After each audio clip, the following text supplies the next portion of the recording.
Hello, welcome to my channel PSC inspire. നമുക്കിന്ന് പഠിക്കാനുള്ള topic കോൺസ്റ്റിറ്റ്യൂഷനാണ്. University അസിസ്റ്റൻറ്റിന് വേണ്ടിയിട്ടുള്ള ടോപ്പിക്കാണ്. അതിൽ ഇതിപ്പോൾ SCERT ബേസ്ഡ് ആയിട്ടുള്ള SCERT ടെക്സ്റ്റിലുള്ള ഇൻഫർമേഷൻസ് ആണ് ഈ വീഡിയോയിൽ ഉൾപ്പെടുത്തിയിട്ടുള്ളത്. കൂടുതലും SCERT ടെക്സ്റ്റ് നമ്മൾ കുറച്ചും കൂടെ നന്നായിട്ട് നോക്കിയിരിക്കണം എക്സാമിന്. അതിന് വേണ്ടിയിട്ടാണ് ഈ വീഡിയോ ചെയ്യുന്നത്.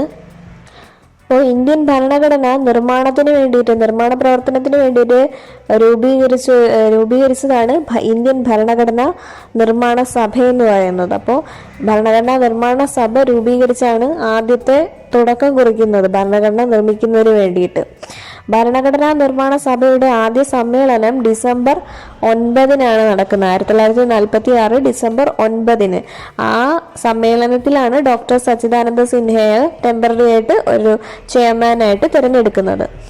പിന്നെ അതിനുശേഷമാണ് പെർമനന്റ് ആയിട്ടുള്ള ചെയർമാനായിട്ട് ഡോക്ടർ രാജേന്ദ്ര പ്രസാദിനെ തിരഞ്ഞെടുക്കുന്നത്. നിരവധി കമ്മിറ്റികൾ രൂപീകരിച്ചുകൊണ്ടാണ് ഭരണഘടനാ നിർമ്മാണ പ്രവർത്തനം തുടങ്ങിയത്. ഇത്തരം കമ്മിറ്റികളിൽ ഒന്നാണ് ഭരണഘടനയുടെ കരട് തയ്യാറാക്കുന്നതിന് വേണ്ടി രൂപീകരിച്ച ഭരണഘടനാ ഡ്രാഫ്റ്റിംഗ് കമ്മിറ്റി എന്ന് പറയുന്നത്. ഈ കമ്മിറ്റിയുടെ അധ്യക്ഷനാണ് ഡോക്ടർ BR അംബേദ്കർ. അപ്പോൾ ഡോക്ടർ BR അംബേദ്കർ ആണ് ഈ ഡ്രാഫ്റ്റിംഗ് കമ്മിറ്റിയുടെ ചെയർമാൻ എന്ന് പറയുന്നത്. ഡ്രാഫ്റ്റിംഗ് കമ്മിറ്റി ശരിക്കും ഭരണഘടനയുടെ കരട് തയ്യാറാക്കാൻ വേണ്ടിയിട്ട് നിർമ്മിക്കുന്ന ഒരു കമ്മിറ്റിയാണ്. ഇമ്പോർട്ടൻ്റ് ആയിട്ടുള്ള കമ്മിറ്റിയാണ് ഡ്രാഫ്റ്റിംഗ് കമ്മിറ്റി.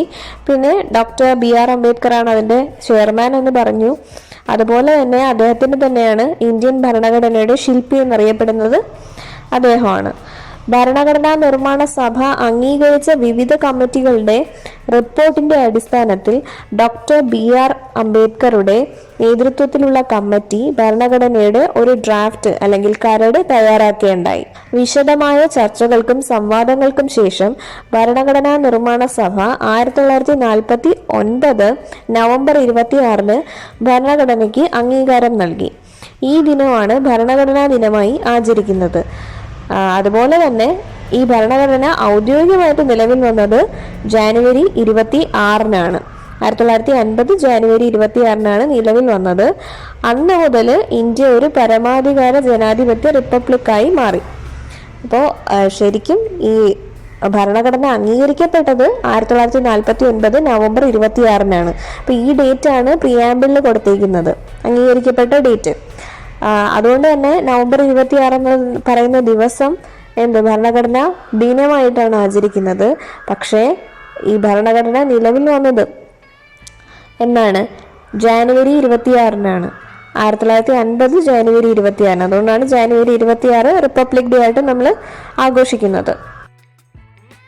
ഇനി ഇന്ത്യൻ ഭരണഘടന രൂപപ്പെടുത്തിയത് എങ്ങനെയെന്നാണ് നമുക്കടുത്ത് നോക്കാനുള്ളത്. ഇന്ത്യക്ക് വേണ്ടി തിരഞ്ഞെടുത്ത ഭരണഘടനാ നിർമ്മാണ സഭയാണ് ഔപചാരികമായി ഭരണഘടന രൂപീകരിച്ചത്. ആദ്യ സമ്മേളനം നേരത്തെ പറഞ്ഞു 1946 ഡിസംബർ 9 ആദ്യ സമ്മേളനം നടന്നത്. ഇന്ത്യ വിഭജനത്തെ തുടർന്ന് ഭരണഘടനാ നിർമ്മാണ സഭ എന്ന നിലയിൽ 1947 ഓഗസ്റ്റ് 14 വീണ്ടും സമ്മേളനം നടക്കുകയുണ്ടായി. 1935 ഗവൺമെന്റ് ഓഫ് ഇന്ത്യ ആക്ടിലൂടെ സ്ഥാപിക്കപ്പെട്ട പ്രവിശ്യ നിയമനിർമ്മാണ സഭകളിലെ അംഗങ്ങൾ പരോക്ഷ തിരഞ്ഞെടുപ്പിലൂടെയാണ് ഭരണഘടനാ നിർമ്മാണ സഭയിലെ അംഗങ്ങളെ തിരഞ്ഞെടുത്തത്. ക്യാബിനറ്റ് മിഷൻ എന്നറിയപ്പെട്ട ബ്രിട്ടീഷ് ക്യാബിനറ്റ് കമ്മിറ്റി നിർദ്ദേശിച്ച രൂപരേഖ അടിസ്ഥാനമാക്കിയാണ് ഭരണഘടനാ നിർമ്മാണ സഭ രൂപീകരിച്ചത്. അപ്പോൾ ഭരണഘടനാ നിർമ്മാണ സഭ രൂപീകരിച്ചത് ഭരണഘടന തയ്യാറാക്കുന്നതിന് വേണ്ടിയിട്ടാണ്. അതുപോലെ ഈ ഭരണഘടനാ നിർമ്മാണ സഭ രൂപീകരിക്കാൻ അടിസ്ഥാനമായ ഒരു കമ്മിറ്റിയാണ് ക്യാബിനറ്റ് മിഷൻ എന്ന് പറയുന്നത്. അടുത്തത് നമുക്ക് ഭരണഘടനാ നിർമ്മാണ സഭയുടെ ഘടനയെക്കുറിച്ചാണ്. 1947 ജൂൺ 3 പദ്ധതി അടിസ്ഥാനമാക്കി ഇന്ത്യ വിഭജിച്ചതിൻ്റെ ഫലമായി പാകിസ്ഥാനിൽ നിന്നും തിരഞ്ഞെടുക്കപ്പെട്ടവർ ഭരണഘടനാ നിർമ്മാണ സഭയിലെ അംഗങ്ങളല്ലാതായി. ഇതോടെ ഭരണഘടനാ നിർമ്മാണ സഭയിലെ അംഗസംഖ്യ 299 കുറയുകയുണ്ടായി. 1949 നവംബർ 26 ഭരണഘടന അംഗീകരിക്കപ്പെട്ടു. അതുകൊണ്ട് തന്നെ നവംബർ 26 എന്ന് പറയുന്നത് ഭരണഘടനാ ദിനം ആയിട്ടാണ് ആചരിക്കുന്നത്. അത് നേരത്തെ പറഞ്ഞു. അവരിൽ 284 പേര് 1950 ജനുവരി 24 അന്തിമമായി ഭരണഘടന പാസാക്കിയപ്പോൾ ഒപ്പുവയ്ക്കാനുണ്ടായിരുന്നു. 1950 ജനുവരി 26 ഈ ഭരണഘടന നിലവിൽ വരികയും ചെയ്തു. ഉപഭൂഖണ്ഡത്തിന്റെ വിഭജനത്തെ തുടർന്ന് കെട്ടഴിച്ചുവിട്ട ഭീകരമായ ആക്രമണങ്ങളുടെ പശ്ചാത്തലത്തിലാണ് ഇന്ത്യൻ ഭരണഘടന തയ്യാറാക്കിയത്. ലക്ഷ്യപ്രമേയത്തിലെ പ്രധാന ആശയങ്ങൾ: ഇന്ത്യ ഒരു സ്വതന്ത്ര പരമാധികാര റിപ്പബ്ലിക്കാണ്. ഇന്ത്യ ബ്രിട്ടീഷ് ഇന്ത്യൻ ഭൂപ്രദേശങ്ങളുടെയും ഇന്ത്യയിലെ നാട്ടുരാജ്യങ്ങളുടെയും യൂണിയന്റെ ഭാഗമാകാൻ ആഗ്രഹിക്കുന്ന ബ്രിട്ടീഷ് ഇന്ത്യക്ക് പുറത്തുണ്ടായിരുന്ന മറ്റ് ഭാഗങ്ങളുടെയും ഒരു യൂണിയനായിരിക്കും. യൂണിയനിൽ നിയോഗിക്കപ്പെട്ടിട്ടുള്ളതോ നിക്ഷിപ്തമോ ആയ പ്രദേശങ്ങളൊഴികെ യൂണിയനെ രൂപീകരിക്കുന്ന മുഴുവൻ പ്രദേശങ്ങളും സ്വയംഭരണാധികാരമുള്ള യൂണിറ്റുകളായിരിക്കുകയും ഗവൺമെൻറ്റിൻ്റെയും ഭരണത്തിൻ്റെയും എല്ലാ അധികാരങ്ങളും ചുമതലകളും നിർവഹിക്കുകയും ചെയ്യും. സ്വതന്ത്ര പരമാധികാര ഇന്ത്യയുടെയും ഭരണഘടനയുടെയും എല്ലാ അധികാരവും ജനങ്ങളിൽ നിന്നും ഉത്ഭവിക്കുന്നതാണ്. സാമൂഹിക, സാമ്പത്തിക, രാഷ്ട്രീയ നീതി, പദവിയിലും അവസരത്തിലുമുള്ള സമത്വം, നിയമത്തിനു മുമ്പിലെ തുല്യത, സംസാരിക്കുവാനും പ്രകടിപ്പിക്കുവാനും വിശ്വസിക്കുവാനും ആരാധന നടത്തുവാനും തൊഴിൽ ചെയ്യുവാനും സംഘടിക്കുവാനും പ്രവർത്തിക്കുവാനുമുള്ള മൗലിക സ്വാതന്ത്ര്യങ്ങൾ എന്നിവ നിയമത്തിനും പൊതുധാർമ്മികതയ്ക്കും വിധേയമായി ഇന്ത്യയിലെ എല്ലാ ജനങ്ങൾക്കും ഉറപ്പു നൽകുകയും സംരക്ഷിക്കുകയും ചെയ്യും. ന്യൂനപക്ഷങ്ങൾ, പിന്നോക്ക ഗോത്രവർഗ മേഖലകൾ, അടിച്ചമർത്തപ്പെട്ടവർ, മറ്റ് പിന്നോക്ക വിഭാഗങ്ങൾ തുടങ്ങിയവർക്ക് മതിയായ സംരക്ഷണം നൽകണം. റിപ്പബ്ലിക്കിൻ്റെ ഭൂപ്രദേശപരമായ അഖണ്ഡതയും കര, കടൽ, ആകാശം എന്നിവയുടെ മേൽ അതിനുള്ള പരമാധികാര അവകാശങ്ങൾ നീതിക്കും നിയമത്തിനും അനുസൃതമായി നിലനിർത്തണം. ലോകസമാധാനത്തിനും മാനവരാശിയുടെ ക്ഷേമത്തിനും വേണ്ടി ഈ രാഷ്ട്രം പൂർണ്ണമായും പരപ്രേരണ കൂടാതെ പ്രവർത്തിക്കും. അടുത്തത് ഭരണഘടനാ നിർമ്മാണ സഭയിലെ അംഗസംഖ്യയെക്കുറിച്ചാണ് പറയുന്നത്. ഭരണഘടനാ നിർമ്മാണ സഭയിലെ ആകെ അംഗസംഖ്യ 389 ആണ്. അതിൽ 296 ബ്രിട്ടീഷ് ഇന്ത്യയിലെ പ്രതിനിധികളാണ്. 93 പേര് രാജഭരണ പ്രവിശ്യങ്ങളിൽ നിന്നുള്ളതാണ്. മൗണ്ട് ബാറ്റൻ പ്ലാൻ അനുസരിച്ച് ആകെ ഉള്ള അംഗസംഖ്യ എന്ന് പറയുന്നത് 299, ബ്രിട്ടീഷ് ഇന്ത്യയുടെ പ്രതിനിധികൾ 229, രാജഭരണ പ്രവിശ്യകളിൽ നിന്ന് 70 പേരുമാണ് ഉള്ളത്.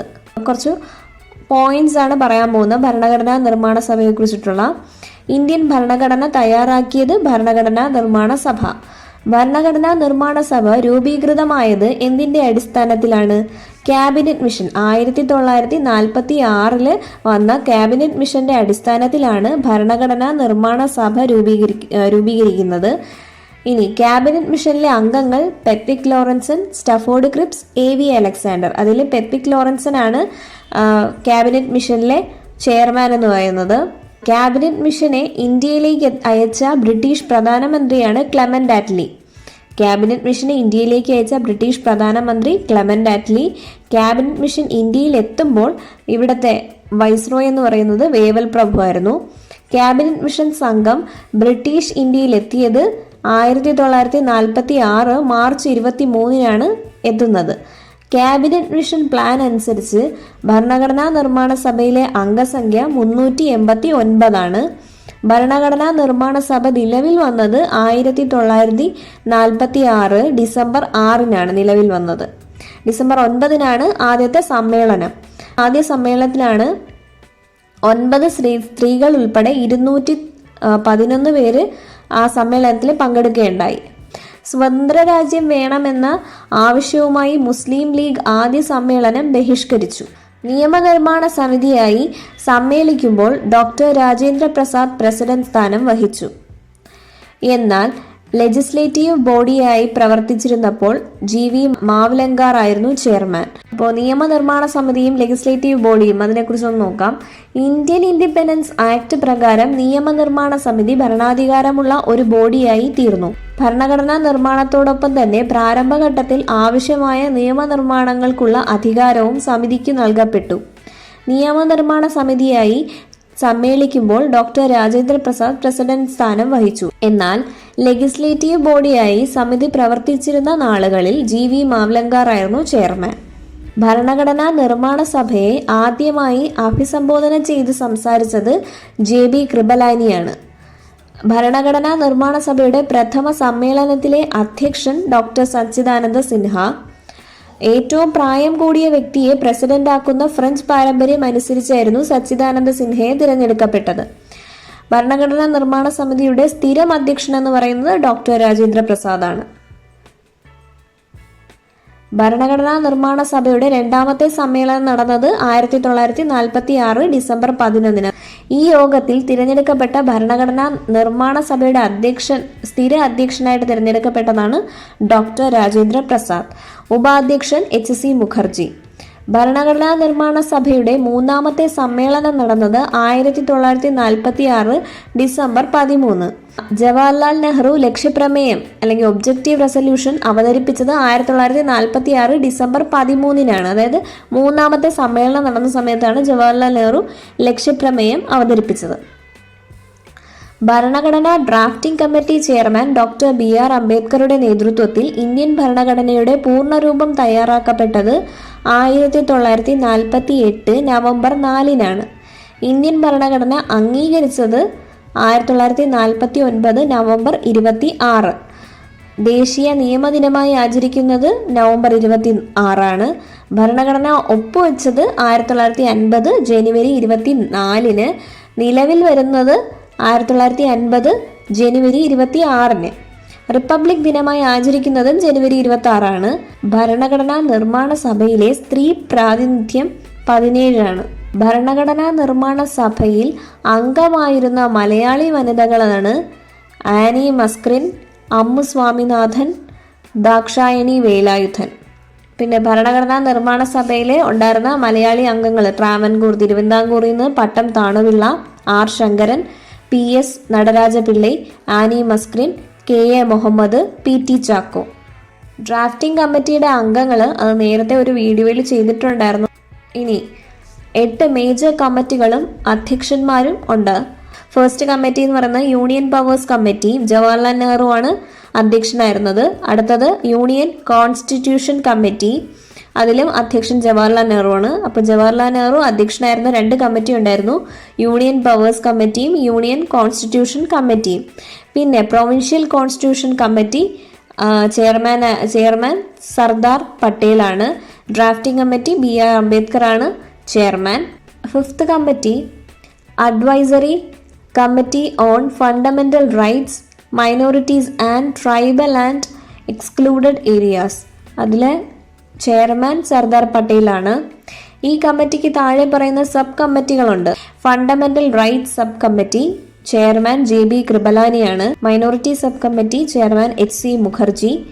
North east frontier tribal areas and Assam excluded and partially excluded areas sub committee chairman Gopinath Bardoloi. Rules of procedure committee doctor Rajendra Prasad ആണ് ചെയർമാൻ. സ്റ്റേറ്റ് കമ്മിറ്റി സംസ്ഥാനങ്ങളുമായി സമ്പർക്കം പുലർത്തുന്നതിന് രൂപീകരിക്കപ്പെട്ട കമ്മിറ്റിയാണ്. അതിൻ്റെ ചെയർമാൻ ജവഹർലാൽ നെഹ്റു ആണ്. Steering committee doctor Rajendra Prasad ആണ് ചെയർമാൻ. കുറച്ച് പോയിന്റ്സ് ആണ്, നോട്ട് ചെയ്യാനുള്ള പോയിന്റ്സ് ആണ്. ഭരണഘടനാ നിർമ്മാണ സമിതിയിലേക്കുള്ള തിരഞ്ഞെടുപ്പ് പ്രായപൂർത്തി വോട്ടവകാശത്തിന്റെ അടിസ്ഥാനത്തിലുള്ളതായിരുന്നില്ല. ഭരണഘടനാ നിർമ്മാണ സമിതിയിൽ മഹാത്മജി ഉൾപ്പെട്ടിരുന്നില്ല. ജനസംഖ്യാനുപാതം അനുസരിച്ചാണ് പ്രാവിൻസുകൾക്കും രാജഭരണ പ്രദേശങ്ങൾക്കും സീറ്റുകൾ അലോട്ട് ചെയ്തത്. രാജഭരണ പ്രദേശങ്ങളിൽ വിജയിക്കുന്ന പ്രതിനിധികളെ അവിടുത്തെ ഭരണാധികാരി നാമനിർദ്ദേശം ചെയ്യേണ്ടതുണ്ട്. North west frontier tribal area sub കമ്മിറ്റിക്ക് അധ്യക്ഷനില്ല. ഭരണഘടനാ നിർമ്മാണ മൈനർ സമിതിയിലെ അധ്യക്ഷന്മാരിൽ S വരദാചാരി, നളിനി രഞ്ജൻ സർക്കാർ, SK ധർ എന്നിവർ ഭരണഘടനാ നിർമ്മാണ സമിതിയിലെ അംഗങ്ങളല്ലായിരുന്നു.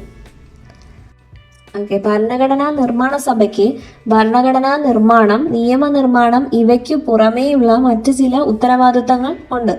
1949 മെയ് മാസത്തിൽ ഇന്ത്യയുടെ കോമൺവെൽത്ത് അംഗത്വം യാഥാർത്ഥ്യമാക്കി. 1947 ജൂലൈ 22 ഇന്ത്യൻ ദേശീയ പതാക തയ്യാറാക്കി. 1950 ജനുവരി 24 ദേശീയ ഗാനവും ദേശീയ ഗീതവും തിരഞ്ഞെടുത്തു. രാജേന്ദ്ര പ്രസാദിനെ ഇന്ത്യയുടെ ആദ്യ പ്രസിഡന്റായി തിരഞ്ഞെടുത്തു. ഇമ്പോർട്ടൻ്റ് ആയിട്ടുള്ള കുറച്ച് ഡേറ്റ്സ് ആണ്. ഭരണഘടനാ നിർമ്മാണ സമിതി ദേശീയ പതാക അംഗീകരിച്ചത് 1947 ജൂലൈ 22. ഇന്ത്യൻ ഭരണഘടനാ നിർമ്മാണ സമിതി ദേശീയ ഗീതം അംഗീകരിച്ചത് 1950 ജനുവരി 24. അതുപോലെ തന്നെ ദേശീയ ഗാനവും അംഗീകരിക്കപ്പെട്ടത് ഇതേ ദിവസമാണ്. ഭരണഘടനാ നിർമ്മാണ സമിതിയുടെ അവസാന സമ്മേളനം നടന്നത് 1950 ജനുവരി 24. ഭരണഘടനാ നിർമ്മാണ സഭയുടെ സീല് അല്ലെങ്കിൽ മുദ്ര എന്ന് പറയുന്നത് ആനയായിരുന്നു. സർ BN റാവു ആയിരുന്നു ഭരണഘടനയുടെ നിയമോപദേഷ്ടാവ്. ഭരണഘടനാ നിർമ്മാണ സഭയുടെ സെക്രട്ടറി HVR അയ്യങ്കാർ ആയിരുന്നു. ചീഫ് ഡ്രാഫ്റ്റ്മാൻ എന്ന് പറയുന്നത് SN മുഖർജി ആയിരുന്നു. പ്രേം ബിഹാരി നരേൻ റൈസുദയാണ് കയ്യെഴുത്ത് പ്രതി തയ്യാറാക്കിയത്. കയ്യെഴുത്ത് പ്രതി അലങ്കരിച്ച് സുന്ദരമാക്കിയത് നന്ദലാൽ ബോസും റാം മനോഹർ സിൻഹയും ചേർന്നിട്ടാണ്. ഭരണഘടനയുടെ ഹിന്ദി വിവർത്തനത്തിന്റെ കയ്യെഴുത്ത് പ്രതി തയ്യാറാക്കിയത് വസന്ത് കൃഷ്ണ വൈദ്യയും ഡെക്കറേറ്റ് ചെയ്തത് നന്ദലാൽ ബോസും ആയിരുന്നു. ഇനി കുറച്ച് കോൺസ്റ്റിറ്റ്യൂഷൻ അസംബ്ലിയുടെ സെഷൻസ് ആണ് ഉൾപ്പെടുത്തിയിട്ടുള്ളത്. അതൊന്ന് ജസ്റ്റ് ഒന്ന് നോക്കിയിരിക്കുക.